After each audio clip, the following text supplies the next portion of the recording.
welcome back. Have you ever been to the fair or the circus and seen people lying on a bed of nails or sharp swords and wondered how that's possible?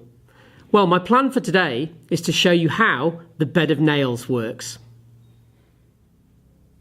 So, to demonstrate this experiment, I'm going to need a bed of nails. And here it is. A large number of very, very sharp nails in an array. I'm going to need someone to put on the nails, and I'm not going to do it, but I'm going to use a balloon. And I'm going to need a heavy weight to put on top to see what happens. So, here goes. We've got our bed of nails, and they're extremely sharp, and we're going to put our glamorous assistant on the bed of nails. I'm going to put a bit of wood on top just so I can load it up. And here goes for the brick. And I'm trying to get it balanced to prove to you that nothing happens. This is going to take some explaining. Well, I'm not sure if you'd guessed that's what would happen, but in fact, we could even put a little bit more weight on. It's quite remarkable, this experiment, and to explain it, we need to understand a little bit about pressure. Pressure is a measure of how much force acts on a piece of area.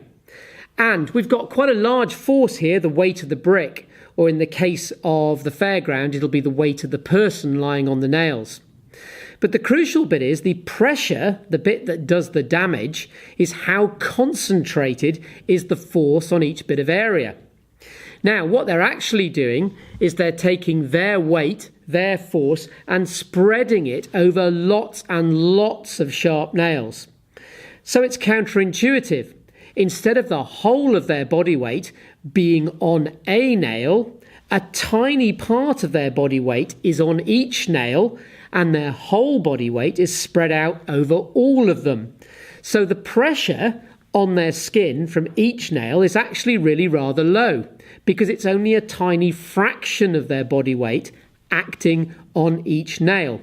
And if you were to add up the area of all of the nails here, you'd have quite a large area. It's not as large as lying on your back, but it's certainly not a tiny area.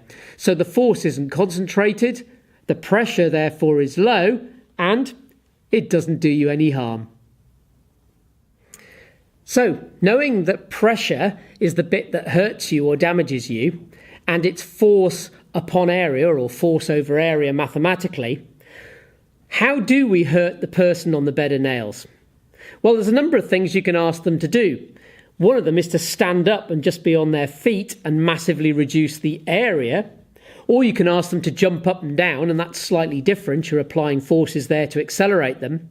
Or maybe say to them, okay, if you're that good, why don't you just lie on one nail?